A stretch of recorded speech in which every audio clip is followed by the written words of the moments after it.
당신이 지금 알고 있는 역사는 얼마나 완전한가요? 학교에서 배운 연대표, 박물관에 걸린 지도, 교과서 속 문명의 흐름, 그 모든 것이 사실이라고 해도 그것이 전부일까요? 우리가 인류의 시작이라 부르는 그 시점 이전에 아무것도 없었다고 확신할 수 있을까요? 사막 한가운데 모래바람이 수천 년 동안 갈아낸 바위 사이에서 누군가 금속 조각을 발견합니다. 그것은 녹슬지 않았고 깨지지도 않았으며 그 어떤 도구로도 흠집조차 낼 수 없었습니다. 지질학자들은 그 금속이 묻혀 있던 지층을 분석하고 조용히 고개를 숙입니다. 그 지층은 인간이 존재하기 훨씬 이전, 수십만 년 전의 것이었으니까요. 깊은 바다 아래 잠수정이 내려가 해저를 탐사합니다. 그곳에서 발견되는 것은 암석이 아니라 계단입니다. 너무나 정교하게 깎인, 너무나 질서정연하게 배열된, 자연이 만들기에는 너무나 의도적인 구조. 그 계단은 지금은 물에 잠겨 있지만 한때는 육지였던 곳에 서 있습니다. 그것을 만든 사람들은 누구였을까요? 그들은 어디로 갔을까요? 산맥 깊은 곳, 얼음이 녹아내린 자리에서 고대의 도시가 모습을 드러냅니다. 그런데 이상한 점이 있습니다. 그 도시는 우리가 아는 어떤 문명과도 닮지 않았습니다. 건축 양식도, 사용된 재료도, 심지어 거리의 배치조차 우리가 알고 있는 그 어떤 패턴과도 일치하지 않습니다. 마치 완전히 다른 세계에서 온 것처럼. 하나의 이상 현상은 우연일 수 있습니다. 두 개도 그럴 수 있겠죠. 하지만 3개, 4개, 10개가 넘어가면 그것은 더 이상 우연이 아닙니다. 그것은 패턴입니다. 그리고 패턴은 이야기를 말해줍니다. 우리가 믿고 있는 인류의 역사는 놀라울 정도로 얇은 층 위에 놓여 있습니다. 기원전 몇천 년, 최초의 문명, 농경의 시작. 그 이전은 공백입니다. 원시인, 수렵채집, 동굴벽화, 그게 전부라고 배웠습니다. 하지만 그 공백 아래에는 무엇이 있을까요? 정말 아무것도 없었을까요? 지구의 나이는 약 46억 년입니다. 인류가 문명을 이룬 것은 고작 몇천 년. 그 긴 시간 동안 정말로 우리가 처음일까요? 지구는 수없이 많은 변화를 겪었습니다. 빙하기가 왔다가 갔고 대륙이 움직였으며 바다가 차올랐다가 물러갔습니다. 그 모든 변화 속에서 우리보다 먼저 살았던 누군가의 흔적이 완전히 사라졌다고 단언할 수 있을까요? 시간은 우리가 생각하는 것처럼 직선이 아닐지도 모릅니다. 과거에서 현재로, 현재에서 미래로 이어지는 단순한 선. 하지만 시간은 그보다 더 복잡할 수 있습니다. 겹겹이 쌓인 퇴적층처럼 서로 다른 시대가 하나의 공간에 중첩되어 있을지도 모릅니다. 우리가 보는 것은 가장 위의 층일 뿐, 그 아래에는 더 오래되고 더 깊고 더 잊혀진 층들이 존재할 수 있습니다. 고고학자들이 가장 두려워하는 것은 유물을 발견하지 못하는 것이 아닙니다. 그들이 진짜로 두려워하는 것은 너무나 정교한 유물을 발견하는 것입니다. 시대에 맞지 않는 기술, 설명할 수 없는 지식, 있어서는 안 될 곳에서 나타나는 증거, 그런 것들이 발견될 때 역사는 조용히 흔들립니다. 어떤 유적지에서는 마치 누군가 일부러 흔적을 남긴 것처럼 보입니다. 너무 명확하고 너무 의도적이며 너무 완벽한 배치, 하지만 동시에 무언가가 일부러 지워진 것처럼도 보입니다. 기록이 사라지고 건물이 무너지고 이름이 잊혀집니다.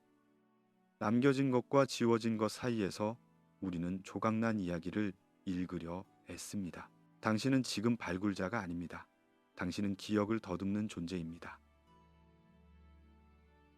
먼지 쌓인 박물관의 유리 너머를 바라보는 것이 아니라 당신 자신의 깊은 곳에 잠들어 있는 무언가를 깨우고 있는 것입니다. 왜냐하면 이 이야기는 단지 과거의 것이 아니니까요. 이것은 우리 모두가 이어받은 기억입니다. 이것은 증명이 아닙니다. 과학적 사실이라 주장할 수도 없습니다. 하지만 이것은 느껴지는 역사입니다. 숫자와 연대표로는 담을 수 없는 침묵 속에서 울려 퍼지는 진실. 우리가 첫 번째 문명이 아니라는 조용하지만 확고한 직감. 그리고 그 직감은 이렇게 속삭입니다. 우리 이전에 다른 세계들이 있었다고. 그들도 꿈을 꾸었고 도시를 세웠으며 하늘을 올려다 보았다고. 그리고 그들은 모두 사라졌다고. 어떤 이유로 어떤 방식으로든 그들은 지워졌습니다. 이제 천천히 그 이야기 속으로 들어가 봅시다. 서두를 필요는 없습니다. 시간은 충분합니다. 당신의 호흡은 느려지고 몸은 편안해지며 마음은 열릴 것입니다. 그리고 그 열린 공간 속에서 잊혀진 세계들이 다시 숨을 쉬기 시작할 것입니다. 그리고 그 숨소리는 신화 속에서 들려옵니다. 전 세계에 서로 만난 적 없는 사람들이 남긴 놀랍도록 비슷한 이야기들. 이전의 세계에 대한 기억, 우리보다 먼저 있었던 시대들. 그들은 그것을 여러 이름으로 불렀지만 그 본질은 같았습니다. 아즈텍 사람들은 5개의 태양에 대해 이야기했습니다. 각각의 태양은 하나의 세계를 비추었고 각각의 세계는 다른 방식으로 끝났습니다. 첫 번째 세계는 제규어에게 먹혔고, 두 번째는 바람에 날려갔으며, 세 번째는 불비에 타올랐고, 네 번째는 물에 잠겼습니다. 그리고 5번째 세계, 그것이 바로 우리가 살고 있는 지금입니다. 하지만 그들의 예언에 따르면 이 세계도 언젠가는 끝날 것입니다. 힌두교의 경전은 유가라는 개념을 말합니다. 시대의 주기, 황금시대, 은시대, 청동시대, 철시대. 각 시대는 이전보다 더 어둡고 더 짧으며 더 혼란스럽습니다. 그리고 철시대가 끝나면 모든 것이 파괴되고 다시 황금시대가 시작됩니다. 끝없는 반복, 끝없는 재탄생. 그리스 신화도 비슷한 이야기를 합니다. 헤시오도스는 5시대를 기록했습니다. 황금, 은, 청동, 영웅, 그리고 철. 각 시대의 인류는 신들에게서 멀어졌고 결국 파멸을 맞았습니다. 그리고 새로운 인류가 창조되었습니다. 호피족의 전설은 4개의 세계를 말합니다. 첫 번째 세계는 불로, 두 번째는 얼음으로, 세 번째는 물로 멸망했습니다. 그리고 우리는 지금 4번째 세계에 살고 있습니다. 그들은 이 세계도 끝날 것이라 믿습니다. 하지만 언제 어떻게 끝날지는 아직 알 수 없습니다. 마야인들은 시간을 주기로 이해했습니다. 긴 주기, 짧은 주기, 그리고 그 안에 무수한 리듬. 그들의 달력은 단순히 날짜를 세는 것이 아니라 우주의 호흡을 기록하는 것이었습니다. 그리고 그 호흡은 반복됩니다. 시작과 끝, 끝과 시작이 순환하며 이어집니다. 이 모든 신화가 우연의 일치일까요? 서로 만난 적도 없고 같은 언어를 쓰지도 않으며 수천 킬로미터 떨어진 곳에 살았던 사람들이 왜 모두 같은 이야기를 하는 걸까요? 이전의 세계들, 반복되는 파괴, 새로운 시작. 신화라는 단어는 종종 허구를 의미합니다.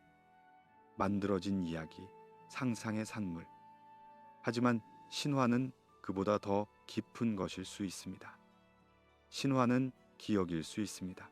너무 오래되어서 사실과 상징이 뒤섞인, 하지만 그 핵심에는 진실이 남아있는 기억.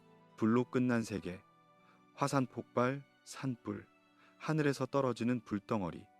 지질학적 기록은 그런 사건들이 실제로 있었음을 보여줍니다. 대규모 화산 활동, 운석 충돌, 전 지구적 화재.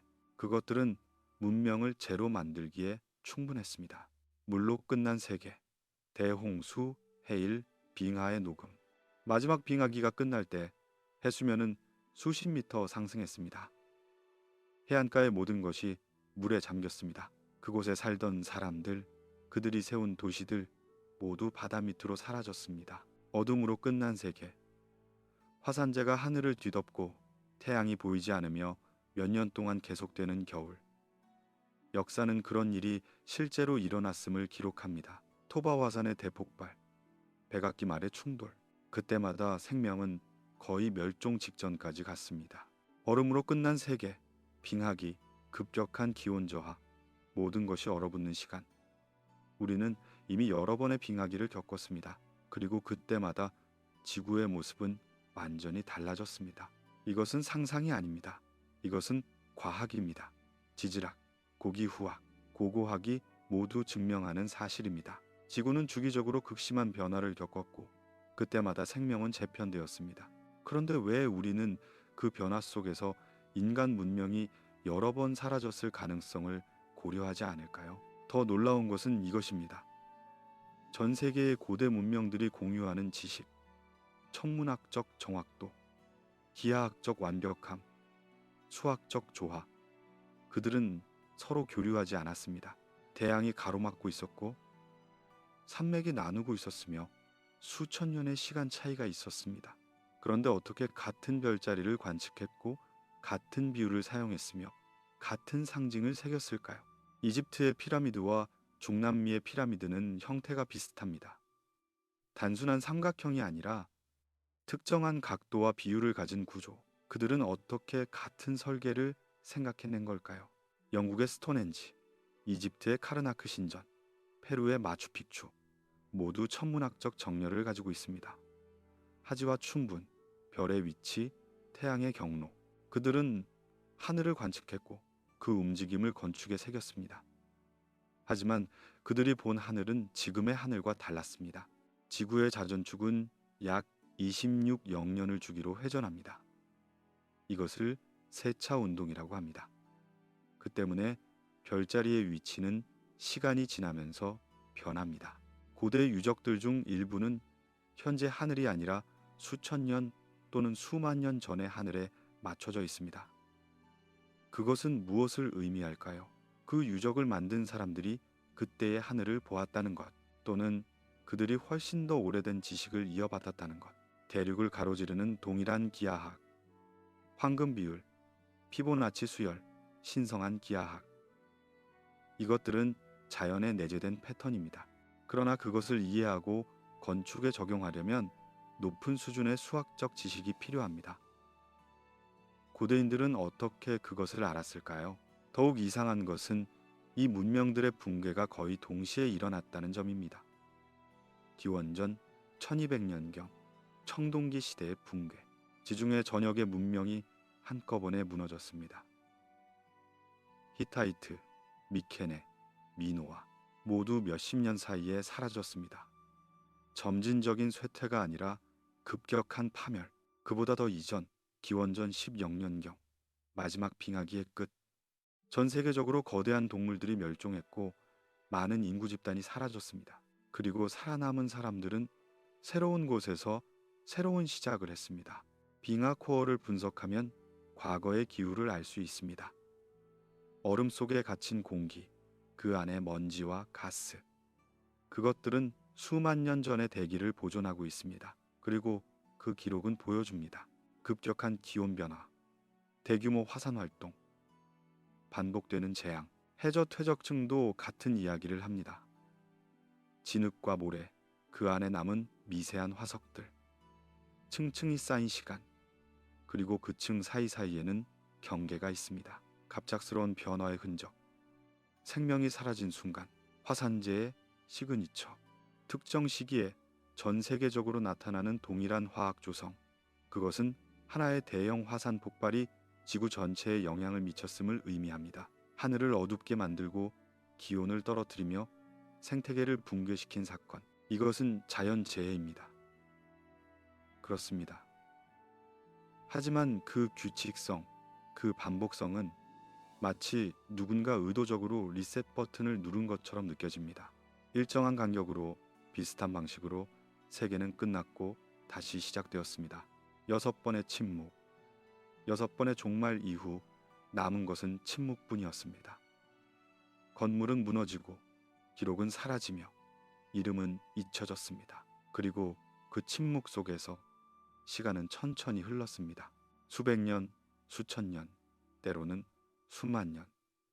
아무도 없는 세계, 아무것도 남지 않은 시간. 그러다 다시 어디선가 누군가 불을 피웁니다. 씨앗을 심습니다. 돌을 쌓습니다. 그리고 새로운 세계가 시작됩니다. 그들은 이전 세계를 기억할까요? 아마 희미하게 신화의 형태로 옛날 옛적에 거인들이 살았다고, 신들이 땅을 걸었다고, 위대한 도시들이 있었다고. 하지만 그 기억도 시간이 지나면 흐릿해집니다. 사실과 상상이 섞이고 진실은 전설이 됩니다. 그리고 결국 그들도 자신들이 처음이라 믿게 됩니다.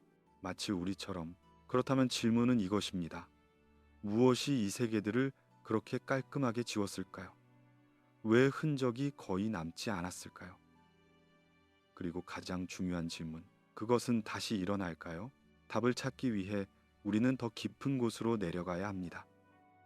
신화와 전설을 넘어 물리적 증거로. 그것은 땅 속에, 암석 속에, 지층 깊은 곳에 숨어 있습니다. 그리고 가끔 누군가 그것을 발견합니다. 그리고 그 순간 모든 것이 조용해집니다. 상상해 보세요. 광부가 깊은 탄광 속에서 일하고 있습니다. 그의 곡괭이가 암석에 부딪히고 갑자기 금속성 소리가 울립니다. 그는 놀라 손을 멈추고 바위를 자세히 살펴봅니다. 그곳에 암석 속에 완전히 박혀 있는 것은 작은 금속 물체입니다. 나사처럼 생겼지만 너무 오래되어 보입니다. 주변의 암석은 단단하게 굳어 있고 수백만 년 동안 압축된 흔적이 역력합니다. 그런데 그 안에 금속 물체가 있습니다. 인간이 존재하기 훨씬 전의 지층에. 이것은 가상의 이야기가 아닙니다. 실제로 기록된 사례들이 있습니다.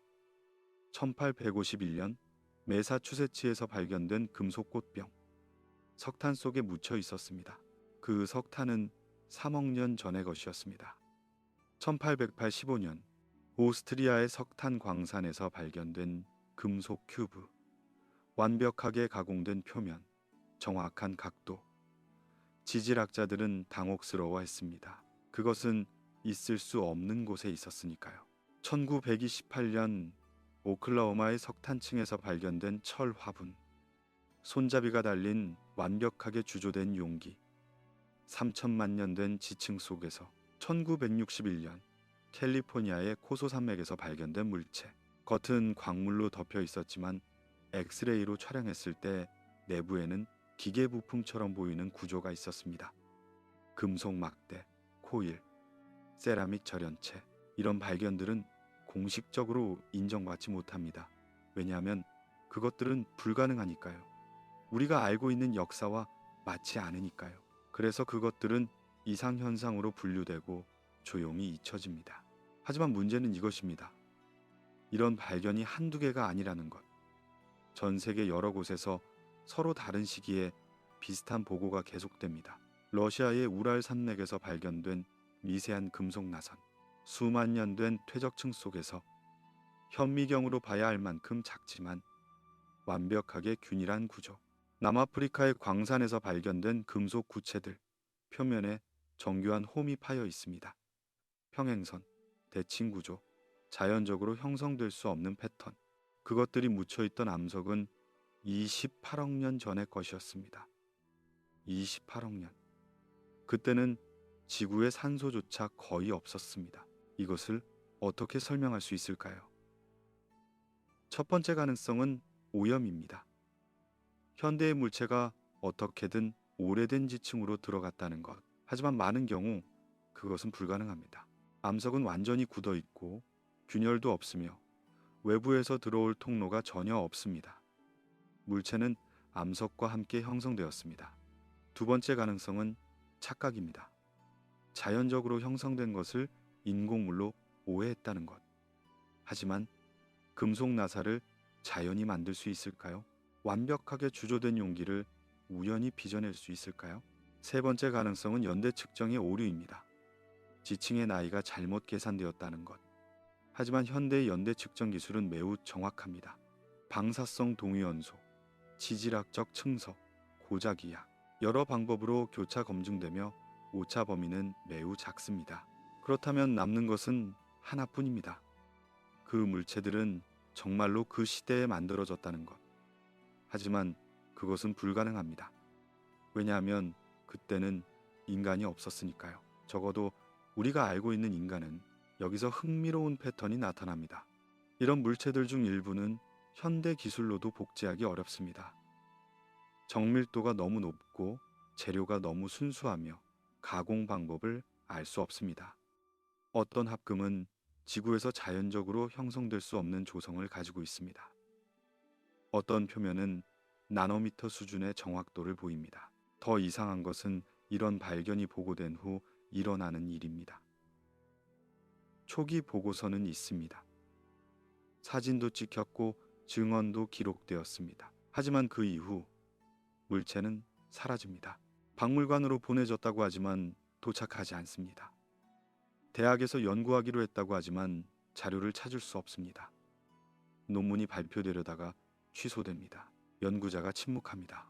마치 누군가 기다리고 있었던 것처럼. 이런 발견이 있을 때마다 그것을 수거하고 은폐하는 시스템이 작동하는 것처럼 그것은 음모론처럼 들립니다. 하지만 패턴은 부정할 수 없습니다. 너무 많은 사례가 너무 비슷한 방식으로 사라졌습니다. 왜일까요? 만약 이런 물체들이 정말로 수백만 년 전의 것이라면 그것은 역사를 다시 써야 한다는 의미입니다. 인류의 기원, 문명의 발전, 모든 것을 재고해야 합니다. 그것은 너무 큰 변화입니다. 너무 많은 것이 무너집니다. 학문적 권위, 역사적 합의, 우리가 믿어온 모든 것. 그래서 어쩌면 더 쉬운 선택은 그것을 없애는 것입니다. 증거를 제거하고 기록을 지우며 침묵하는 것. 그렇게 하면 아무것도 바뀌지 않습니다. 세상은 계속 돌아가고 사람들은 편안하게 믿던 것을 믿을 수 있습니다. 하지만 진실은 사라지지 않습니다. 땅속 깊은 곳에, 아직 발견되지 않은 곳에 더 많은 증거가 잠들어 있습니다. 그리고 언젠가 누군가 다시 그것을 발견할 것입니다. 그리고 다시 같은 질문을 할 것입니다. 이것은 무엇인가? 이것은 어떻게 여기 있는가? 이 물체들의 목적은 무엇이었을까요? 도구였을까요? 일상적인 용도의 물건, 아니면 그것은 표식이었을까요? 미래를 위해 또는 다음 문명을 위해 남긴 흔적. 우리가 여기 있었다고 우리도 생각했고 만들었다고 우리를 잊지 말라고 외치는 메시지. 돌은 오래 남지만 금속은 더 오래 남습니다. 특정 조건에서 특정 합금은 거의 영원히 보존될 수 있습니다. 그것은 의도적인 선택이었을까요? 가장 오래 남을 방식으로 기록을 남기려는 이것은 과거의 기술이 아닙니다. 이것은 과거의 흔적입니다. 누군가 존재했다는, 누군가 생각했다는, 누군가 만들었다는 증거. 그리고 그 증거는 조용히 하지만 확고하게 외칩니다. 당신들이 첫 번째가 아니라고. 이미 다른 누군가 이 길을 걸었다고. 그렇다면 그들은 어디에 살았을까요? 어디에 도시를 세웠고 어디에 이름을 새겼을까요? 그 답은 우리가 더 이상 볼 수 없는 곳에 있습니다. 물 아래 깊은 침묵 속에 바다는 지구 표면의 70%를 덮고 있습니다. 그리고 우리는 그 대부분을 탐사하지 못했습니다. 심해는 우주보다 덜 알려져 있다는 말이 있습니다. 어둡고 차갑고 거대한 압력, 그곳에 무엇이 있는지 우리는 거의 모릅니다. 하지만 가끔 누군가 내려갑니다. 잠수부, 무인 탐사선, 음파 탐지기. 그리고 그들은 발견합니다. 바다 밑에 있어서는 안 될 것들을. 일본 요나구니 섬 근처 수심 25m의 거대한 석조 구조물이 있습니다. 계단처럼 깎인 암석, 직선으로 이어지는 통로, 평평하게 다듬어진 표면. 자연적으로 형성되었다고 하기에는 너무 규칙적입니다. 각도가 너무 정확하고 배치가 너무 의도적입니다. 지질학자들은 논쟁합니다. 일부는 자연지형이라고 주장합니다. 침식과 파도가 만든 우연의 산물이라고. 하지만 다른 이들은 반박합니다. 이것은 설계된 것이라고. 계단, 기둥, 심지어 조각까지 있다고. 인도 캄베이만 해저 수심 40m에서 음파 탐지기가 도시의 윤곽을 포착했습니다. 격자 형태의 거리, 건물의 기초, 방파제처럼 보이는 구조. 그곳에서 건져 올린 나무 조각을 방사성 탄소연대 측정한 결과 약 9,500년 전의 것으로 나타났습니다. 9,500년. 그것은 공식적인 인류 최초 문명보다 훨씬 이전입니다. 쿠바 서쪽 해안 수심 700m. 정말로 깊은 곳입니다. 그곳에서 소나 이미지가 거대한 구조물들을 보여주었습니다. 피라미드처럼 보이는 형태, 대칭적인 배치, 명확한 기하학, 연구팀이 조직되었고 초기 보고서가 작성되었습니다. 그리고 그 후 침묵, 추가 조사는 이루어지지 않았고 자료는 공개되지 않았습니다. 지중해 전역에도 수중 유적이 있습니다. 그리스, 이탈리아, 이집트의 해안 근처, 기둥, 도로, 항구의 흔적. 어떤 것들은 로마 시대, 그리스 시대의 것으로 확인됩니다. 하지만 어떤 것들은 그보다 훨씬 오래되었습니다. 더 깊은 곳에, 더 오래된 층에. 이 구조물들이 물에 잠긴 이유는 명확합니다. 해수면 상승. 마지막 빙하기가 끝날 때 지구의 기온이 올라갔고 극지방의 얼음이 녹았습니다. 그 물은 바다로 흘러들었고 해수면은 약 120m 상승했습니다. 120m. 그것이 의미하는 바를 상상해 보세요. 현재 해안선에서 수킬로미터 안쪽까지. 당시에는 육지였습니다. 그곳에 사람들이 살았고 도시가 있었으며 문명이 번성했습니다. 그리고 물이 차올랐습니다. 천천히. 하지만 멈추지 않고 세대를 거쳐 조금씩 땅을 삼키며 사람들은 후퇴했습니다. 더 높은 곳으로, 더 안쪽으로. 하지만 그들의 도시는 버려졌습니다. 집, 신전, 시장, 무덤 모두 물 아래로 사라졌습니다. 전 세계 모든 문화권에 홍수 신화가 있습니다. 메소포타미아의 길가메시, 서사시, 성경의 노아, 힌두교의 마누, 그리스의 데우칼리온, 중국의 대홍수 모두 같은 이야기를 합니다. 세상을 덮은 큰 물, 살아남은 소수의 사람들, 새로운 시작. 이것은 우연의 일치가 아닙니다. 이것은 집단 기억입니다. 실제로 일어난 사건에 대한 너무나 충격적이어서 모든 문화에 새겨진 기억. 더 흥미로운 것은 이것입니다. 일부 수중 구조물은 별자리에 맞춰 정렬되어 있습니다. 특정한 천문 현상을 가리킵니다. 하지만 그 정렬은 현재 하늘과 맞지 않습니다. 세차 운동 때문에 수천 년 전의 하늘과 맞습니다. 예를 들어 어떤 구조물은 기원전 1500년경의 별자리와 일치합니다. 그때 그것이 만들어졌다는 의미일까요? 아니면 훨씬 더 오래된 지식을 토대로 나중에 재건되었다는 의미일까요? 요나구니의 구조물도 흥미로운 특징이 있습니다. 특정 방향을 향하고 있고 동지 해돋이와 정렬됩니다. 하지만 현재의 동지가 아니라 훨씬 이전의 동지와 이 도시들이 하나씩 천천히 잠긴 것이 아닙니다. 지질학적 증거는 보여줍니다. 해수면 상승이 일정하지 않았다고. 때로는 천천히, 때로는 급격하게 일어났습니다. 특정 시기에 짧은 기간 동안 수십 미터가 상승했습니다. 그것은 재앙이었을 것입니다. 경고 없이, 준비할 시간도 없이 바다가 육지를 삼켰습니다. 그렇다면 바다는 파괴자였을까요? 아니면 바다는 보존자였을까요? 물은 많은 것을 파괴하지만 동시에 보호하기도 합니다. 공기와 달리 물속에서는 산화가 느립니다. 온도 변화가 적고 침식이 다릅니다. 어떤 조건에서는 물이 유물을 완벽하게 보존합니다. 목재배, 고대 항구, 심지어 유기물까지 수천 년 동안 물속에 있었지만 육지에 있었다면 진작 사라졌을 것들. 바다가 봉인했습니다. 미래를 위해 또는 누군가 찾을 때까지 도시는 죽지 않았습니다. 단지 숨겨졌을 뿐입니다. 수면 아래, 어둠 속에서 그것들은 여전히 존재합니다.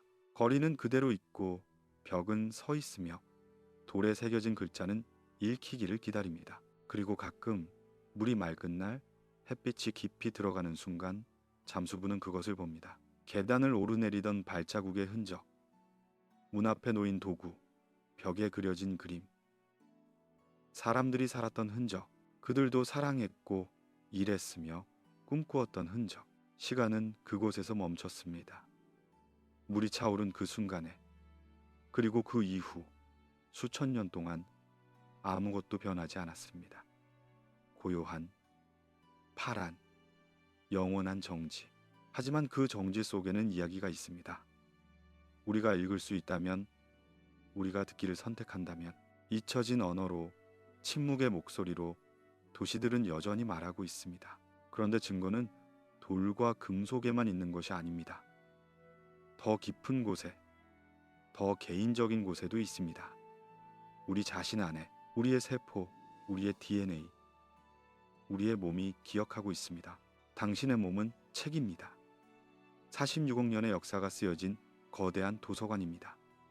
모든 세포, 모든 유전자, 모든 단백질은 페이지입니다. 그리고 그 페이지들을 읽을 수 있다면 우리는 놀라운 이야기를 발견합니다. 유전학자들은 인간 게놈을 해독했습니다. 30억 개의 염기쌍, 2만 개의 유전자. 그들은 그것이 무엇을 코딩하는지 알아냈습니다. 눈 색깔, 키, 질병 소인. 하지만 그들이 발견한 것 중에는 설명할 수 없는 것들도 있습니다. 특정 인구 집단에서만 나타나는 유전자 클러스터, 지리적으로 연결되지 않은 그룹들 사이에서 공유되는 DNA 서열, 진화론으로는 설명되지 않는 패턴. 예를 들어 티베트 사람들과 안데스 산맥의 원주민들. 그들은 수천 킬로미터 떨어져 있고 역사적으로 교류한 적이 없습니다. 하지만 그들은 공통된 유전적 특징을 가지고 있습니다. 저산소 환경에 대한 적응, 고지대에서 살아남는 능력. 일반적인 인간은 높은 고도에서 호흡 곤란을 겪습니다. 산소가 부족하면 몸은 더 많은 적혈구를 생산하려 하고 그 과정에서 혈액이 끈적해집니다. 위험한 상태입니다. 하지만 티베트인과 안데스인은 다릅니다. 그들의 몸은 다른 방식으로 반응합니다. 더 효율적으로 산소를 사용하고 혈액의 점도를 유지하며 심장에 무리를 주지 않습니다. 이것은 최근의 적응이 아닙니다. 몇 세대 만에 일어날 수 있는 변화가 아닙니다. 이것은 수천 년, 어쩌면 수만 년에 걸친 선택의 결과입니다. 그런데 왜 두 집단이 같은 적응을 했을까요? 한 가지 설명은 수렴 진화입니다. 같은 환경적 압력이 같은 해결책을 만들어냈다는 것. 하지만 유전자 수준에서 보면 그들의 적응은 놀랍도록 유사합니다. 같은 유전자가 변이되었고 같은 메커니즘이 활성화되었습니다. 그것은 독립적인 발생이라기보다는 공통의 기원을 시사합니다. 또 다른 예는 이누이트족과 시베리아 원주민들입니다. 그들도 특별한 유전적 특징을 가지고 있습니다. 극한의 추위에 대한 저항, 지방 대사의 효율성, 장시간 어둠에 대한 적응. 북극은 가혹한 환경입니다. 여름에도 짧고 겨울은 끝없이 길며 해가 뜨지 않는 기간이 몇 달씩 계속됩니다. 그곳에서 살아남으려면 특별한 생리적 특징이 필요합니다. 그리고 이누이트족은 그것을 가지고 있습니다. 하지만 흥미로운 점은 그들의 유전자 중 일부가 매우 오래되었다는 것입니다. 현생 인류가 아프리카를 떠나기 전부터 존재했을 가능성이 있는 서열. 그것은 무엇을 의미할까요? 한 가지 가능성은 그들이 더 오래된 인류종과 혼혈했다는 것입니다. 네안데르탈인, 데니소바인. 우리는 알고 있습니다. 현생 인류가 그들과 만났고 유전자를 교환했다는 것. 그중 일부는 유용했고 살아남았으며 지금도 우리 안에 있습니다. 데니소바인 유전자는 티베트인에게서 높은 비율로 발견됩니다. 그 유전자는 저산소 환경 적응과 관련이 있습니다. 마치 데니소바인이 먼저 그 환경에 적응했고 현생 인류가 그 지식을 유전자의 형태로 이어받은 것처럼 이것은 단순한 진화가 아닙니다. 이것은 정보의 전달입니다. 생존에 필요한 지식이 DNA라는 매체를 통해 세대를 넘어 전해진 것입니다.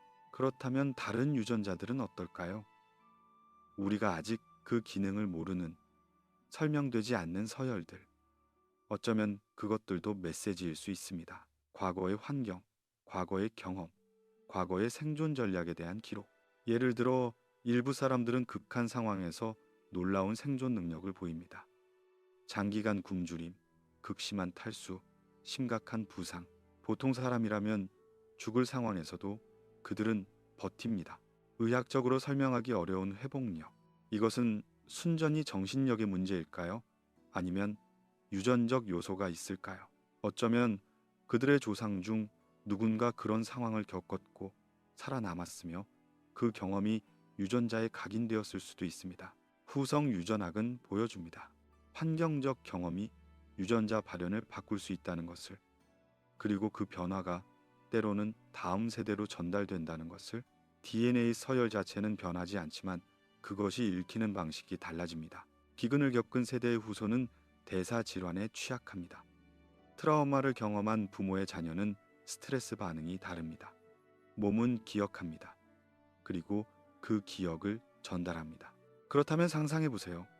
만약 우리의 먼 조상들이 극단적인 재앙을 겪었다면, 전 지구적 기후 변화, 대규모 재해, 문명의 붕괴, 그런 경험이 그들의 유전자에 새겨졌다면, 그리고 그것이 지금까지 전해져 내려왔다면, 우리가 설명할 수 없는 공포, 이유 모를 불안, 특정 상황에 대한 직관적 반응, 어쩌면 그것들은 우리 개인의 경험이 아니라 종 전체의 기억일 수 있습니다. 유전자는 돌보다 오래 살아남습니다. 건물은 무너지고 기록은 불타며 도시는 잠깁니다. 하지만 DNA는 계속됩니다. 부모에서 자식으로, 세대에서 세대로 끊임없이 복사되고 전달됩니다. 그것은 가장 오래된 문서입니다. 가장 신뢰할 수 있는 증언입니다. 왜냐하면 그것은 거짓말할 수 없으니까요. 유전자는 있는 그대로를 보여줍니다. 과거에 무엇이 있었는지, 무엇이 선택되었는지, 무엇이 살아남았는지.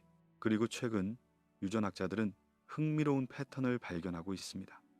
인류 역사의 특정 시점에서 유전적 다양성이 급격히 감소했던 흔적, 병목 현상이라고 부릅니다. 인구가 갑자기 줄어들고 소수만 살아남았으며 그 후손이 현재의 우리입니다. 약 7만 년 전 토바 화산의 대폭발 이후 인류는 거의 멸종 직전까지 갔습니다. 전 세계 인구가 1만 명 이하로 줄어들었을 가능성이 있습니다. 그들이 살아남았고 우리가 여기 있습니다. 하지만 그것이 유일한 병목은 아닙니다. 유전자 데이터는 암시합니다. 더 이전에도 있었다고.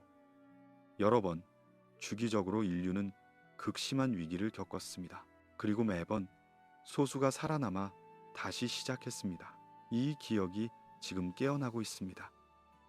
우리가 유전자를 읽는 법을 배우면서 그 안에 숨겨진 이야기가 드러나고 있습니다. 우리는 진화한 것이 아니라 이어받았습니다. 수많은 위기를 견뎌낸 조상들로부터 생존의 지혜를, 적응의 능력을, 그리고 어쩌면 경고의 메시지를. 하지만 유전자만이 기록은 아닙니다. 우리 조상들은 더 명확한 메시지도 남겼습니다. 돌로, 거대한 구조물로, 하늘을 향한 손가락으로. 그것들은 지금도 서 있습니다. 그리고 우리에게 무언가를 말하려 합니다. 피라미드는 무덤이 아닙니다.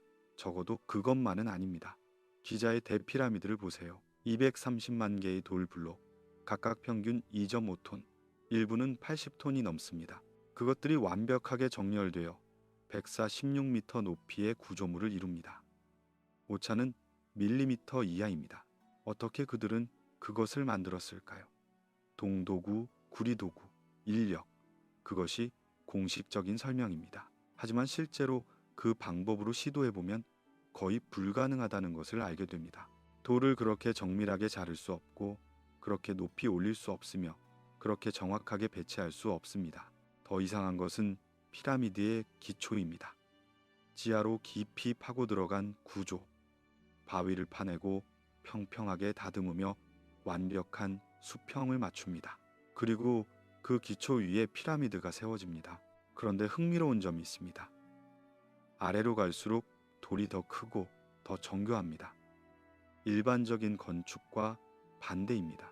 보통은 시간이 지나면서 기술이 발전하고 나중에 만든 부분이 더 정밀합니다. 하지만 피라미드는 거꾸로입니다. 가장 오래된 부분이 가장 완벽합니다. 이것은 무엇을 의미할까요? 어쩌면 피라미드는 단계적으로 만들어진 것이 아닙니다. 어쩌면 가장 아래 부분은 훨씬 더 오래전에 다른 사람들이 다른 목적으로 만들었을 수 있습니다. 그리고 후대에 이집트인들이 그 위에 덧붙였을 수도 있습니다. 괭베클리 테페를 보세요. 터키의 산 꼭대기에 있는 유적, 거대한 T자형 석주들, 복잡한 조각, 정교한 배치. 그것은 약 11영년 전에 만들어졌습니다. 그것은 농경이 시작되기 전입니다. 도시가 생기기 전입니다. 심지어 도자기가 발명되기 전입니다. 그런데 어떻게 수렵채집인들이 그런 것을 만들었을까요? 각 석주는 수십 톤입니다. 그것을 채석하고 운반하고 세우려면 수백 명의 조직된 노동력이 필요합니다. 그리고 그것을 지휘할 사회 구조가 필요합니다. 공식적인 역사는 말합니다. 괭베클리 테페가 문명의 시작이라고. 종교가 농경을 만들었고 농경이 도시를 만들었다고. 하지만 다른 해석도 가능합니다. 어쩌면 괭베클리 테페는 시작이 아니라 끝입니다. 더 오래된 문명의 마지막 흔적. 살아남은 사람들이 잃어버린 지식으로 재건한 것. 마추픽추도 마찬가지입니다. 잉카 제국의 도시라고 알려져 있습니다. 하지만 가까이 가서 보면 두 가지 다른 건축 양식이 있습니다. 하나는 잉카의 것, 작은 돌, 진흙 접합, 상대적으로 거친 마감. 다른 하나는 누구의 것인지 모릅니다. 거대한 돌, 완벽한 접합, 레이저처럼 정밀한 절단. 이 거대한 돌들은 어떻게 자르고 운반하고 쌓았을까요? 잉카인들에게 물으면 그들도 모릅니다. 그들은 말합니다. 우리가 만든 것이 아니라고. 우리가 왔을 때 이미 있었다고. 우리는 단지 그 위에 추가했을 뿐이라고. 전 세계 거석 구조물들은 공통된 특징을 가지고 있습니다. 정밀한 절단, 완벽한 접합, 지진에 강한 설계. 페루, 이집트, 레바논, 일본, 서로 다른 대륙, 서로 다른 시대. 하지만 같은 기술, 그것은 우연일까요? 아니면 그들은 같은 근원에서 배웠을까요? 같은 설계 원칙, 같은 건축 언어, 같은 지식 체계. 이 구조물들을 자세히 보면 장식이 아니라 기능이 보입니다. 음향 특성, 공진 주파수, 에너지 흐름. 기자 피라미드의 왕의 방은 특정 주파수에서 공명합니다. 사람의 목소리, 특히 저음은 증폭됩니다. 왜일까요? 일부 연구자들은 주장합니다. 이 구조물들이 단순한 건물이 아니라 기계였다고. 에너지를 수집하고 변환하며 전달하는 장치. 하지만 무슨 에너지를 무엇을 위해? 또 다른 특징은 천문학적 정렬입니다. 거의 모든 고대 거석 구조물이 하늘과 연결되어 있습니다. 하지, 춘분, 특정 별의 위치. 그것들은 달력이었을까요? 관측소였을까요? 아니면 그 이상이었을까요? 뉴그레인지 아일랜드의 고분, 오후 0년 이상 된 구조물. 동지 아침, 해가 뜰 때 태양빛이 좁은 통로를 통해 중앙반까지 들어옵니다. 단 17분 동안. 정확히 동지에만. 어떻게 그들은 그렇게 정밀하게 계산했을까요? 스톤헨지의 돌들은 여름하지 일출과 겨울하지 일몰과 정렬됩니다. 그것은 태양의 움직임을 추적하는 거대한 시계입니다. 앙코르와트는 충분의 태양이 중앙탑 정상 위로 떠오르도록 설계되었습니다. 그날 그 순간 사원은 완벽한 균형을 이룹니다. 왜 그들은 하늘에 그렇게 집착했을까요? 단순히 시간을 알기 위해? 농사를 짓기 위해? 아니면 더 깊은 이유가 있었을까요? 하늘은 변합니다. 세차 운동 때문에 별자리의 위치는 천천히 이동합니다. 26영년의 주기. 고대인들은 그것을 알았습니다. 그리고 그들은 그것을 기록했습니다. 돌에, 구조물에, 정렬에. 어쩌면 이 기념비들은 메시지입니다. 미래를 위한 또는 다음 문명을 위한 메시지. 하늘이 변할 때 이것을 보라. 별들이 돌아올 때 이것을 기억하라. 어쩌면 그들은 알았습니다. 세계가 끝날 것이라는 것을. 그리고 다시 시작될 것이라는 것을. 그래서 그들은 남겼습니다. 가장 오래 남을 방식으로 돌로 거대함으로, 하늘과의 연결로. 기념비는 신전이 아닙니다. 기념비는 시계입니다. 우주의 리듬을 기록하는, 시간의 순환을 새기는, 영원을 향한 손가락. 그리고 그 손가락은 여전히 가리키고 있습니다. 우리가 보기만 한다면, 우리가 듣기만 한다면. 하지만 이 모든 증거, 이 모든 구조물, 이 모든 이야기들, 그것들이 가리키는 것은 무엇일까요? 그것은 지금은 존재하지 않는 장소들입니다. 지도에서 사라진 땅, 바다와 사막에 묻힌 세계. 지도를 펼쳐보세요. 현재의 세계 지도를. 대륙, 바다, 섬들. 이것이 지구의 모습입니다. 하지만 이것이 항상 이랬을까요? 아니요. 지구의 모습은 끊임없이 변했습니다. 대륙은 움직였고 바다는 차올랐으며 육지는 나뉘고 합쳐졌습니다. 1만 년 전 마지막 빙하기의 끝 무렵, 그때의 지도는 지금과 완전히 달랐습니다. 해수면이 120m 낮았고 그만큼 더 많은 육지가 있었습니다. 순다랜드를 상상해 보세요. 동남아시아의 거대한 땅덩어리. 지금은 인도네시아, 말레이시아, 태국이 섬들과 반도로 나뉘어 있습니다. 하지만 그때는 하나의 대륙이었습니다. 수백만 평방킬로미터의 육지, 열대 기후, 풍부한 자원, 살기 좋은 환경. 그곳에 사람들이 살았습니다. 그들은 도시를 세웠고 농사를 지었으며 문화를 만들었습니다.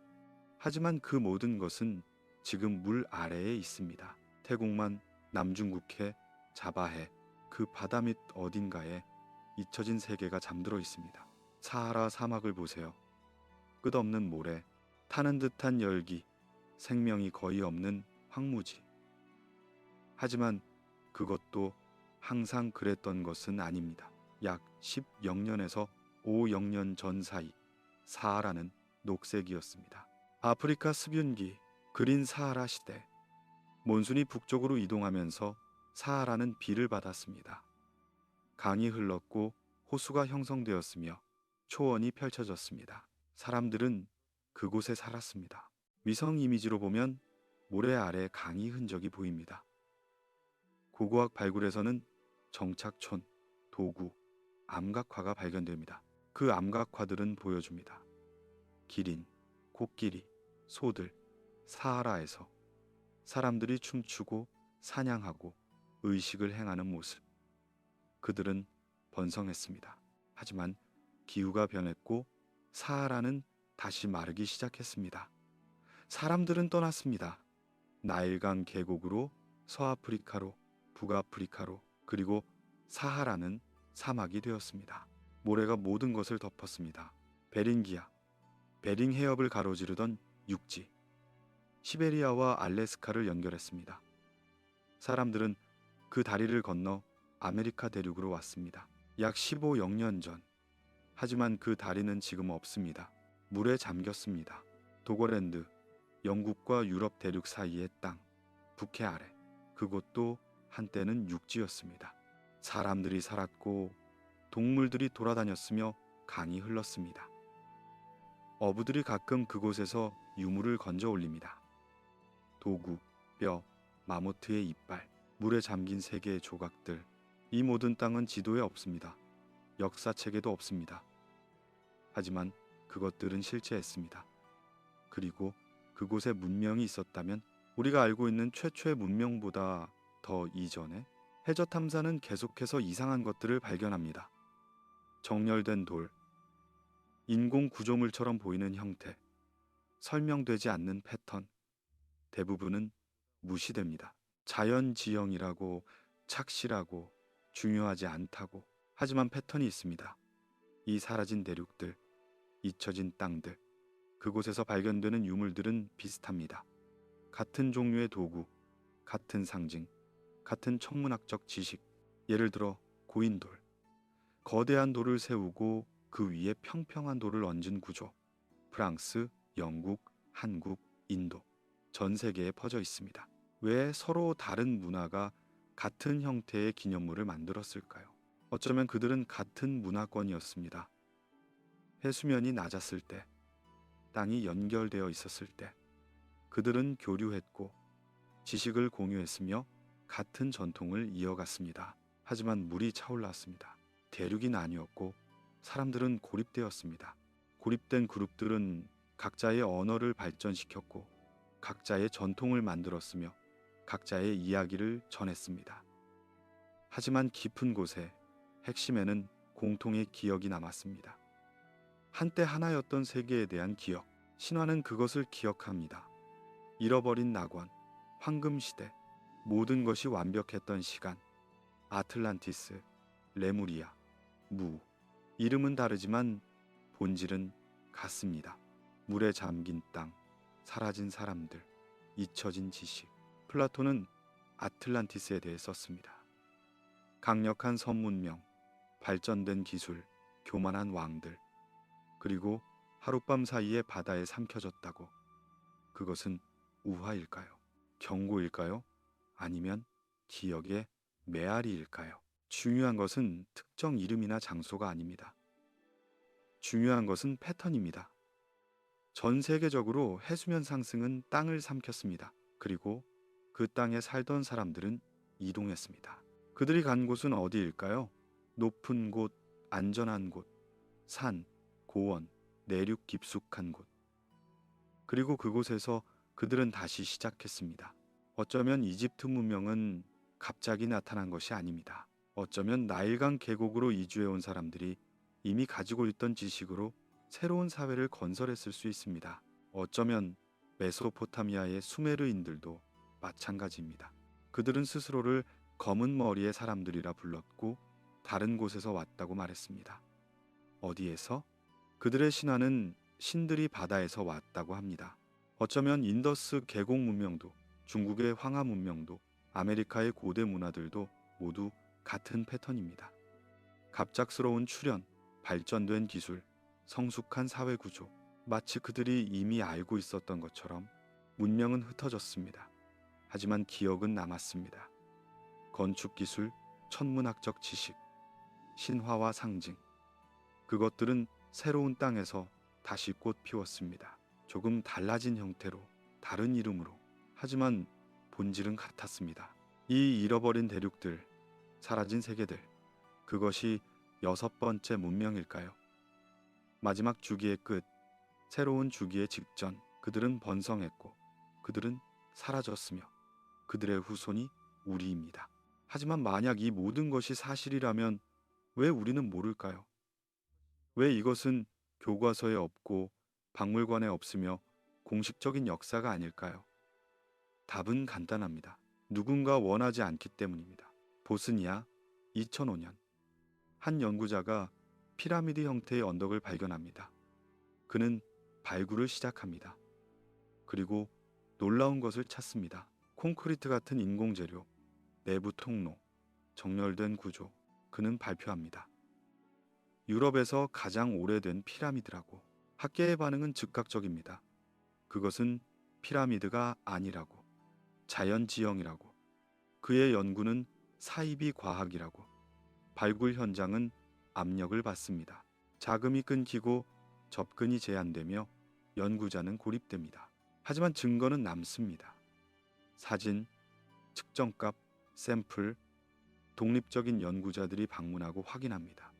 그들도 동의합니다. 이것은 자연적이지 않다고. 하지만 그들의 목소리는 들리지 않습니다. 주류 학계는 문을 닫습니다. 이것은 하나의 예일 뿐입니다. 비슷한 일이 전 세계에서 반복됩니다. 이집트, 페루, 일본, 인도. 누군가 기존 연대표와 맞지 않는 것을 발견합니다. 그리고 그 발견은 조용히 사라집니다. 이집트의 스핑크스를 보세요. 공식적으로는 기원전이 500년경 카프레 왕 시대에 만들어졌다고 합니다.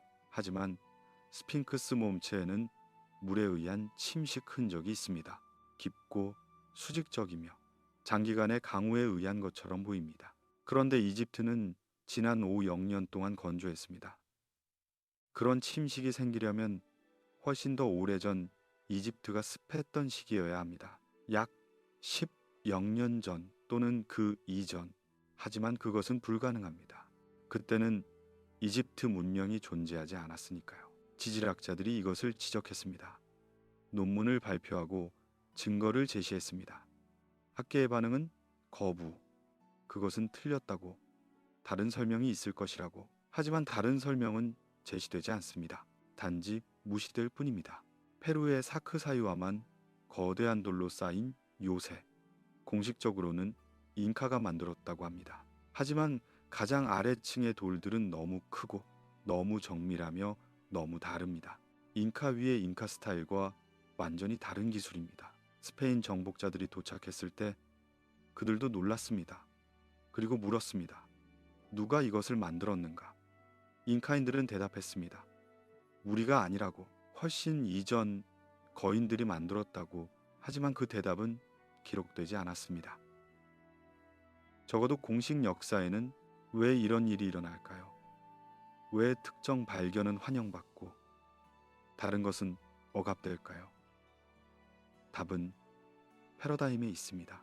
과학적 합의, 학계의 틀, 우리가 세계를 이해하는 방식. 현재의 역사 패러다임은 명확합니다. 문명은 약 5억년 전에 시작되었습니다. 수메르, 이집트, 인더스. 그 이전은 원시 시대였습니다. 이것이 합의입니다. 이것이 교과서에 쓰여 있고 이것이 가르쳐집니다. 만약 이 패러다임이 틀렸다면, 만약 훨씬 더 이전에 발전된 문명이 있었다면 그것은 모든 것을 바꿉니다. 교과서를 다시 쓰고 이론을 재검토하며 학위를 재평가해야 합니다. 엄청난 작업입니다. 엄청난 저항입니다. 그래서 더 쉬운 선택은 부정하는 것입니다. 증거를 무시하고 연구자를 비판하며 발견을 이상현상으로 치부하는 것. 그렇게 하면 아무것도 바뀌지 않습니다. 세상은 계속 돌아갑니다. 하지만 이것은 단지 현대의 문제가 아닙니다. 역사를 보면 지식의 억압은 오래된 패턴입니다. 중세시대 교회는 특정 텍스트를 금지했습니다. 이단적이라는 이유로, 위험하다는 이유로. 그 책들은 불태워졌고 소유한 사람은 처벌받았습니다. 무엇이 그렇게 위험했을까요? 어떤 지식이 그렇게 위협적이었을까요? 알렉산드리아 도서관은 불탔습니다. 여러 번, 여러 이유로 고대 세계의 지식이 그곳에 모여 있었습니다. 그리고 사라졌습니다. 의도적으로 파괴되었는지, 우연히 잃어버렸는지 우리는 확실히 알 수 없습니다. 하지만 결과는 같습니다. 지식의 상실. 스페인 정복자들은 마야와 아즈텍의 코덱스를 불태웠습니다. 이교도의 글이라고 수백, 수천 권의 책. 그 안에 무엇이 쓰여 있었을까요? 그들의 역사, 과학, 천문학, 그리고 어쩌면 더 오래된 이야기. 이전 세계에 대한 기억. 지금은 단지 몇 권만 남아 있습니다. 그것들을 읽으면 그들이 얼마나 발전했는지 알 수 있습니다. 정확한 달력, 복잡한 수학, 천문학적 예측. 그런데 나머지는 모두 사라졌습니다. 이것은 우연일까요? 아니면 패턴일까요? 특정 지식이 계속해서 반복적으로 지워지는 패턴. 어떤 연구자들은 주장합니다. 금기가 있다고. 역사학에서, 고고학에서 건드려서는 안 될 주제들. 대홍수 이전의 문명, 발전된 고대 기술, 공식 연대표에 맞지 않는 증거. 이런 주제를 연구하면 경력이 위태로워집니다. 논문이 거부되고 자금이 끊기며 동료들이 등을 돌립니다. 과학적 이유가 아니라 정치적 이유로 패러다임을 위협하기 때문에. 하지만 더 깊은 질문은 이것입니다. 이것이 단지 학계의 보수성일까요? 아니면 더 의도적인 것일까요? 누군가, 어떤 그룹이 이 지식을 숨기려 한다면 음모론처럼 들립니다. 하지만 역사를 보세요.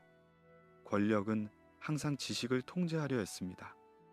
무엇이 알려지고 무엇이 가르쳐지며 무엇이 믿어지는지, 그것은 권력의 기초입니다. 만약 인류가 여러 번 문명을 이루고 여러 번 멸망했다는 것이 알려진다면, 만약 우리가 첫 번째가 아니라 7번째라는 것이 받아들여진다면 그것은 무엇을 의미할까요? 그것은 질문을 일으킵니다. 왜 그들은 멸망했는가? 무엇이 그들을 파괴했는가? 그리고 같은 일이 우리에게도 일어날 수 있는가? 어쩌면 그 질문이 위험합니다. 어쩌면 그 답이 위협적입니다. 그래서 더 나은 선택은 질문 자체를 억압하는 것입니다. 증거를 숨기고 연구를 막으며 패러다임을 유지하는 것. 하지만 진실은 지워지지 않습니다. 억압될 수 있고 무시될 수 있으며 잊혀질 수 있습니다. 하지만 영원히는 아닙니다. 언젠가 어떻게든 그것은 다시 드러납니다. 그리고 그때 우리는 마주해야 합니다. 불편한 진실과 우리가 믿고 싶지 않은 가능성과 역사는 우리가 생각하는 것과 다르다는 사실과 그리고 그 불편한 진실의 핵심에는 하나의 패턴이 있습니다.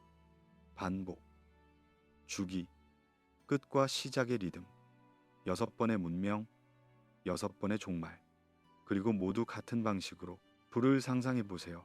하늘에서 떨어지는 불, 땅에서 솟아오르는 불, 화산이 폭발하고 용암이 흐르며 재가 하늘을 덮습니다. 태양이 보이지 않고 낮이 밤처럼 어둡습니다.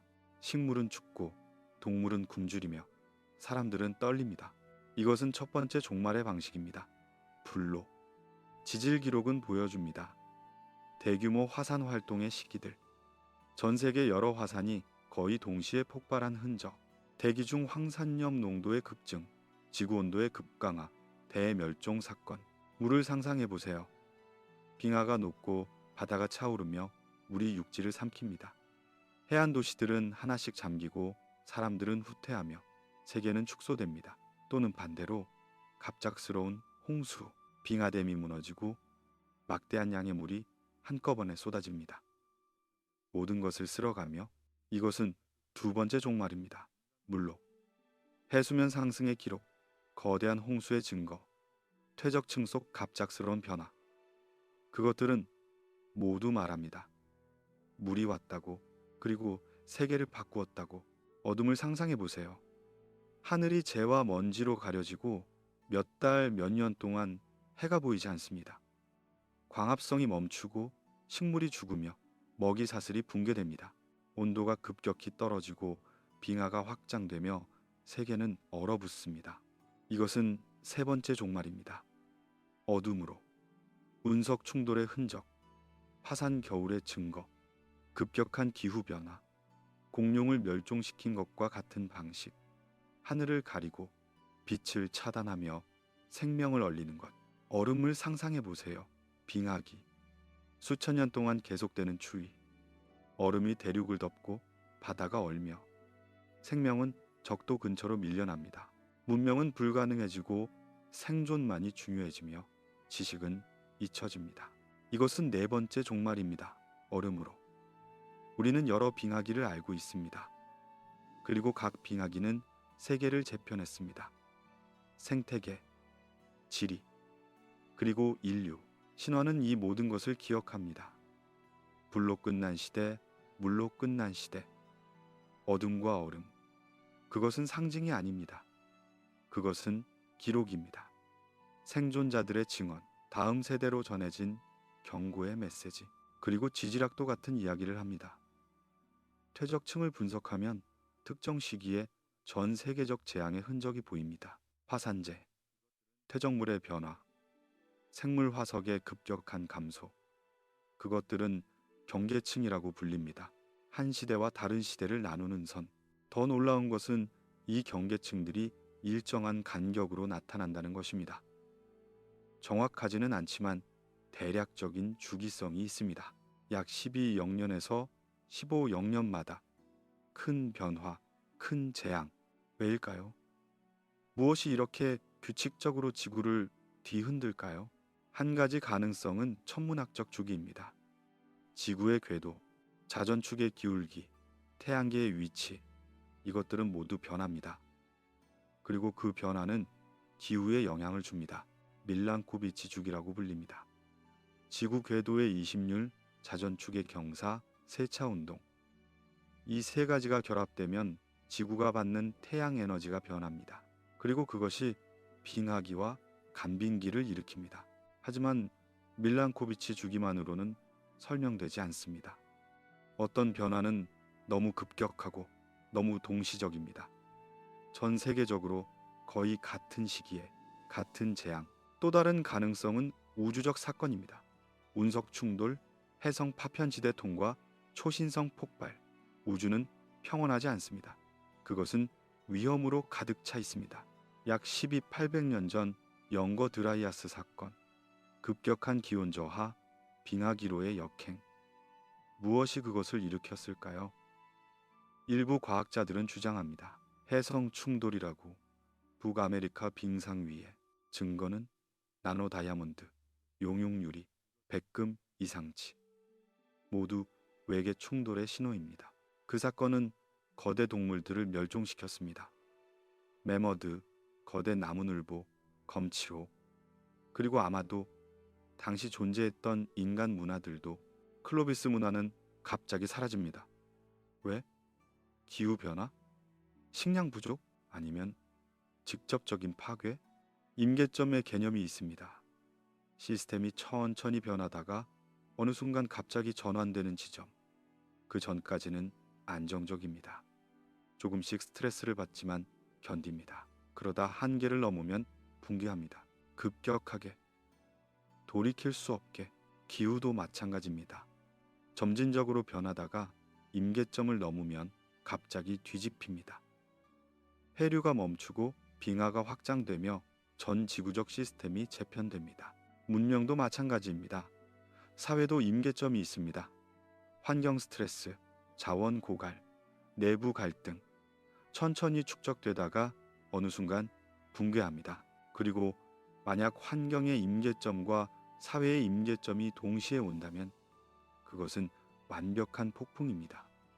재앙의 연쇄 반응, 기후가 변하고 식량이 부족해지며 사회가 불안정해지고 전쟁이 일어나며 문명이 무너집니다. 지구는 숨을 쉽니다. 주기적으로 팽창하고 수축하며 따뜻해지고 차가워집니다. 그것은 살아있는 시스템입니다. 그리고 그 호흡의 리듬 속에서 문명은 일어나고 사라집니다. 현재 우리는 어디에 있을까요? 그 주기 속에서. 마지막 대재앙은 약 0년 전이었습니다. 그리고 지금 다시 변화의 징후가 보입니다. 자기장이 약해지고 있습니다. 지구의 자기 북극이 이동하고 있습니다. 빠르게, 과거보다 훨씬 빠르게. 자기장은 우리를 우주 방사선으로부터 보호합니다. 만약 그것이 약해지거나 뒤집힌다면 해류가 둔화되고 있습니다.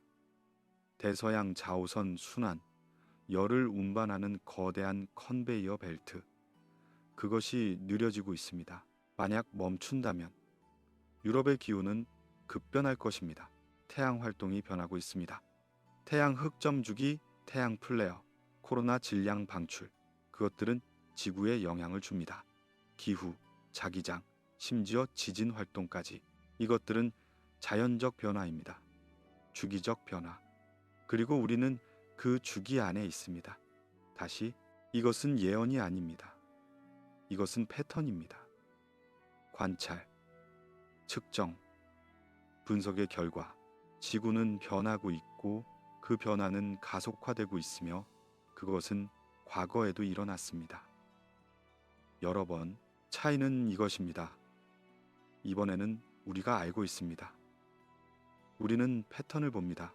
우리는 데이터를 가지고 있고 역사를 공부했으며 가능성을 예측할 수 있습니다.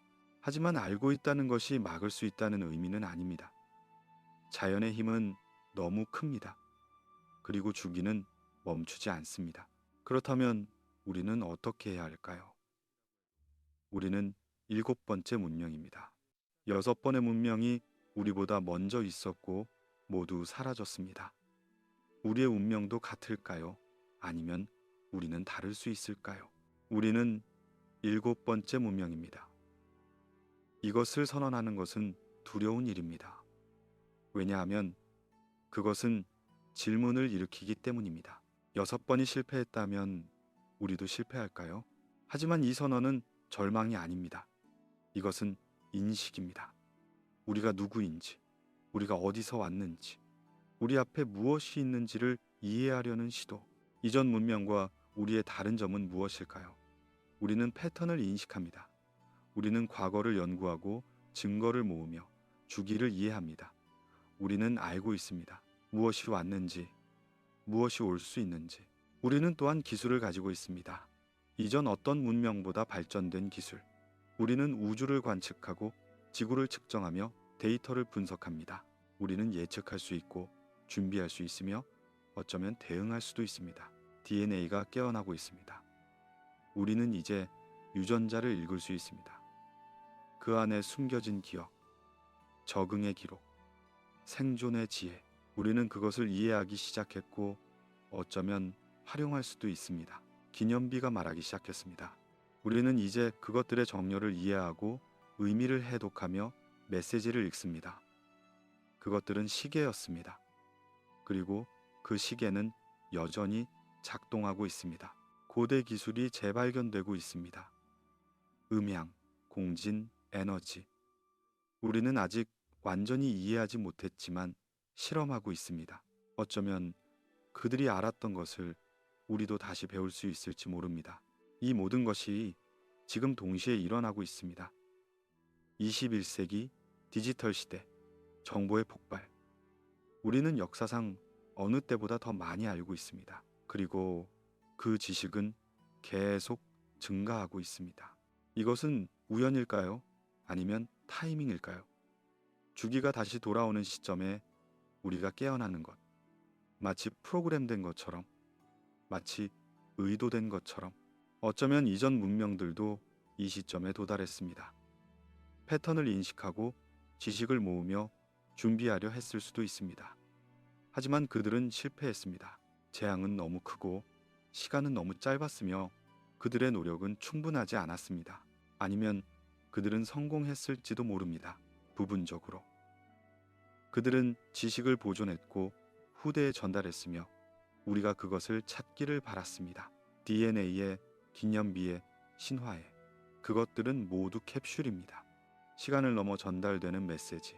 8번째 문명이 이미 시작되었을 가능성도 있습니다. 우리 안에서. 우리는 7번째이면서 동시에 8번째일 수 있습니다. 전환의 시기, 변화의 시대. 한 주기가 끝나고 다른 주기가 시작하는 순간 역사는 반복되지 않을 수도 있습니다. 패턴은 깨질 수 있습니다.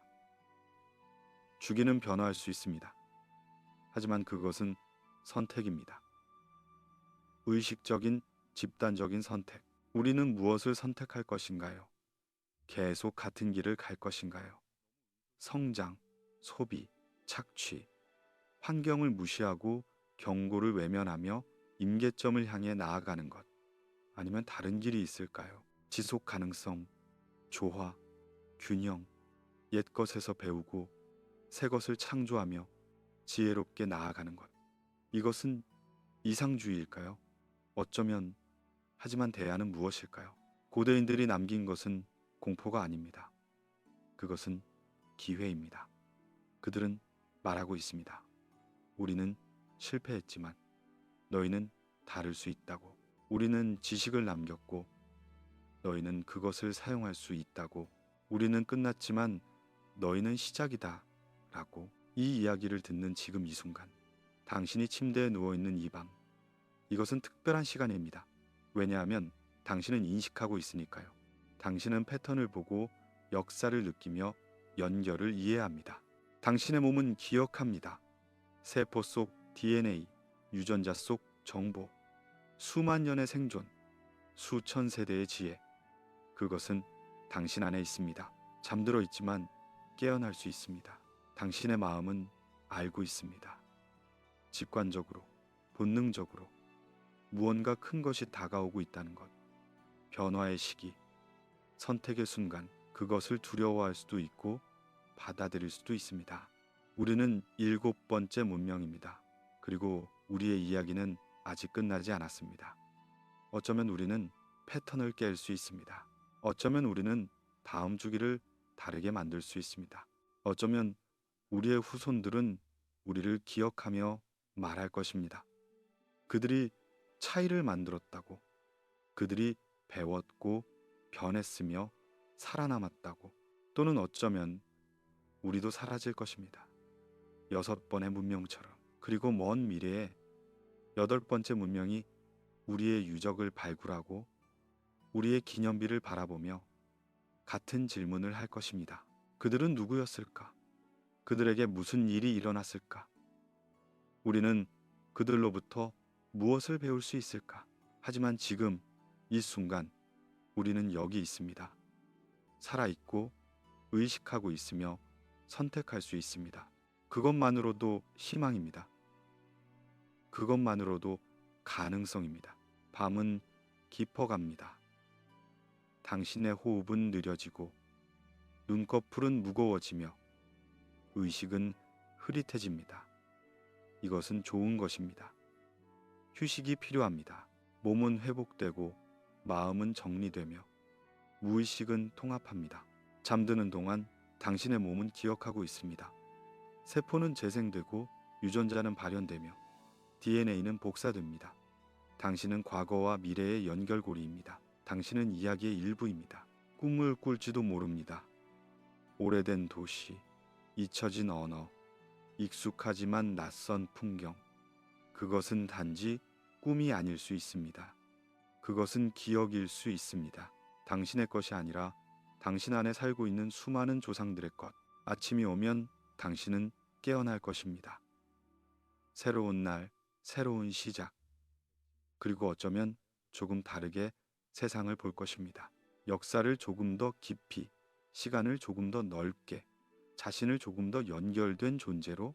우리는 7번째 문명입니다. 이것은 끝이 아니라 시작입니다. 인식의 시작, 변화의 시작, 가능성의 시작. 그리고 당신은 그 일부입니다. 인간의 기억에는 두 종류가 있습니다. 하나는 우리가 알고 있는 기억입니다. 어제의 일, 어린 시절의 순간, 첫사랑의 얼굴, 우리가 경험했고 저장했으며 필요할 때 꺼내볼 수 있는 기억. 하지만 다른 기억도 있습니다. 더 깊은 곳에, 더 오래된 층에, 우리가 직접 경험하지 않았지만 우리 안에 존재하는 기억, 종의 기억이라고 부를 수 있을 것입니다. 수천 세대를 거쳐 전달된 DNA 속에 새겨진 세포가 간직한 기억. 당신은 어떤 장소를 처음 방문했는데 이상하게 익숙하다고 느낀 적이 있나요? 길을 알 것 같고 모퉁이를 돌면 무엇이 있을지 짐작되며 그곳의 공기조차 낯설지 않은 느낌. 데자비라고 부릅니다. 이미 본 적이 있다는 느낌. 하지만 어디서, 언제, 어쩌면 당신이 본 것이 아닙니다. 어쩌면 당신의 조상이 봤던 것입니다. 그리고 그 경험이 어떤 방식으로든 유전자를 통해 전달되었을 수 있습니다. 유전적 메아리, 시간을 건너온 속삭임. 당신은 꿈을 꿉니다. 밤마다 또는 가끔. 그 꿈 중 일부는 당신의 일상에서 왔습니다. 걱정, 희망, 낮에 본 이미지들. 하지만 다른 꿈들도 있습니다. 설명할 수 없는 꿈, 당신이 가본 적 없는 곳, 만난 적 없는 사람들, 존재하지 않는 풍경, 물에 잠긴 도시를 꿈꿉니다. 투명한 바닷속, 파란 빛이 비추는 거리, 돌로 만든 건물들, 정교하게 깎인 계단, 조각상들이 고요히 서 있습니다. 당신은 그 거리를 걷습니다. 물속인데도 숨을 쉴 수 있고 무게가 느껴지지 않으며 모든 것이 평화롭습니다. 당신은 그곳을 알고 있습니다. 어떻게인지는 모르지만 당신은 그곳을 기억합니다. 이것은 당신만의 꿈이 아닙니다. 전 세계 사람들이 서로 만난 적도 없고 같은 언어를 쓰지도 않는 사람들이 비슷한 꿈을 보고합니다. 물에 잠긴 도시, 놀랍도록 구체적인 세부 사항까지 일치합니다. 돌의 색, 건물의 배치, 심지어 특정 조각의 모양까지. 또 다른 공통된 꿈이 있습니다. 빛나는 돌 구조물, 거대한 피라미드나 신전. 하지만 우리가 아는 어떤 것과도 다릅니다. 돌들이 안에서부터 빛을 발합니다. 부드럽고 따뜻하며 살아있는 것처럼. 그 빛은 소리를 냅니다. 낮은 진동, 가슴 깊숙이 울리는 주파수. 당신은 그 구조물 안에 서 있고 빛이 당신을 감싸며 당신은 안전하다고 느낍니다. 이 꿈도 전 세계적입니다. 문화를 초월하고 나이를 초월하며 시대를 초월합니다. 고대 텍스트에도 비슷한 묘사가 있습니다. 빛나는 신전, 살아있는 돌, 신들의 집, 그리고 또 하나의 꿈, 낯선 하늘. 별이 가득하지만 익숙하지 않은 배치입니다. 별자리가 다르고 밝기가 다르며 움직임이 다릅니다. 하지만 당신은 그 하늘을 읽을 수 있습니다. 어떤 별이 어디로 가는지, 무엇을 의미하는지, 언제 무슨 일이 일어날지, 당신은 배운 적이 없는 지식을 가지고 있습니다. 이 꿈을 꾼 사람들은 깨어나서 혼란스러워합니다. 왜 나는 그것을 알았을까? 왜 그렇게 확신했을까?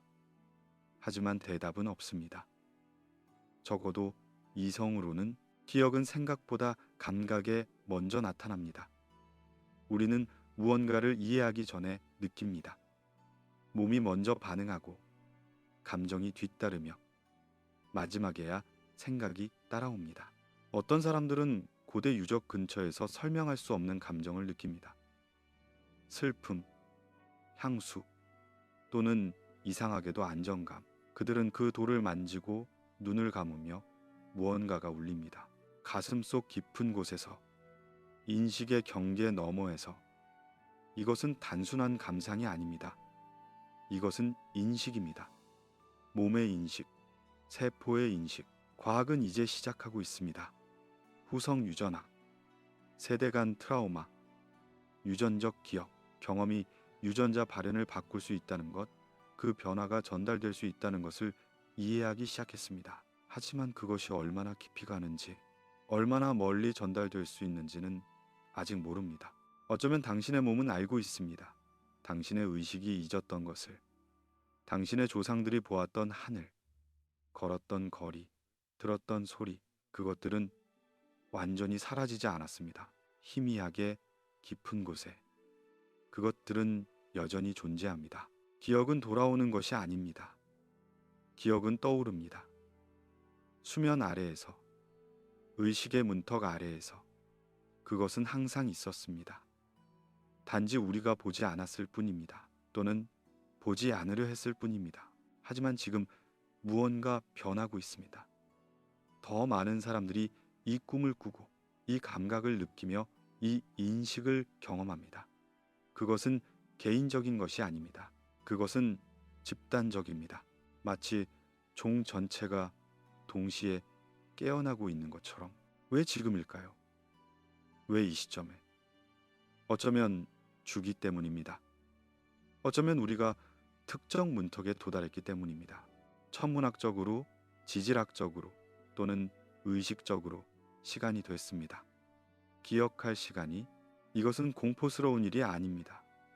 이것은 자연스러운 과정입니다. 봄에 씨앗이 싹 트는 것처럼, 여름에 꽃이 피는 것처럼 기억도 계절이 있습니다. 잠들 때와 깨어날 때. 고대 문명들은 이것을 알았습니다. 그들의 기록을 보면 마지막 장들은 항상 같은 주제를 다룹니다. 기억의 귀환, 잊혀진 것이 다시 알려지는 시간. 그것은 끝의 시작이었습니다. 하지만 동시에 새로운 시작의 가능성이기도 했습니다. 왜냐하면 기억한다는 것은 아는 것이니까요. 그리고 안다는 것은 선택할 수 있다는 것이니까요. 과거가 미래를 결정하지 않습니다. 하지만 과거를 안다면 더 나은 미래를 만들 수 있습니다. 당신의 꿈에 주의를 기울이세요. 당신의 직관을 믿으세요. 당신의 몸이 말하는 것을 들으세요. 그것은 단순한 상상이 아닙니다. 그것은 메시지입니다. 시간을 넘어, 세대를 넘어 당신에게 전달된 메시지. 당신은 기억하고 있습니다.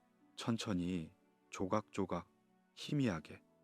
하지만 그것은 시작입니다. 그리고 시작은 항상 가장 중요한 단계입니다.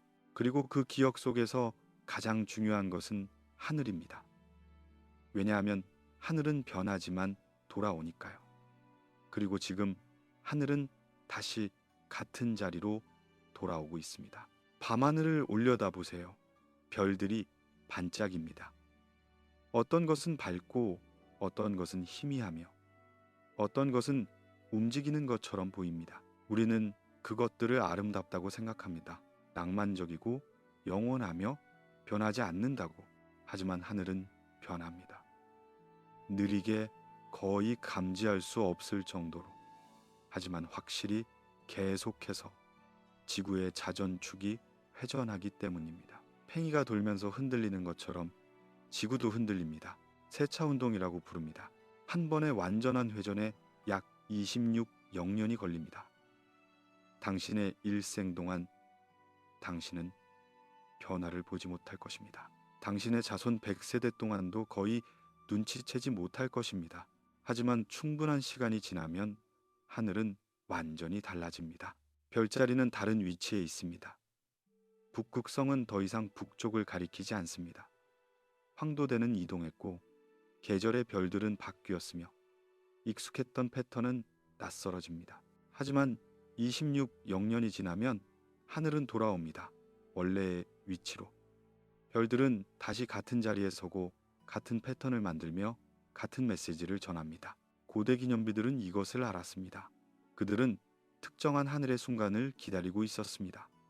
스핑크스는 사자자리가 떠오르는 것을 바라봅니다. 하지만 현재가 아니라 약 12영년 전의 사자자리를. 기자의 피라미드는 오리온 자리와 정렬됩니다. 하지만 지금의 오리온이 아니라 훨씬 이전의 오리온과. 왜 그들은 과거의 하늘을 새겼을까요? 한 가지 가능성은 그것이 과거가 아니었다는 것입니다. 그들에게는 현재였습니다. 그들은 그 하늘 아래 살았고 그 별들을 보았으며 그 패턴을 이해했습니다. 또 다른 가능성은 그들이 미래를 위해 새긴 것입니다. 주기를 알았기 때문입니다. 하늘이 돌아온다는 것을, 그리고 그때 누군가 이것을 볼 것이라는 것을, 그리고 이해할 것이라는 것을.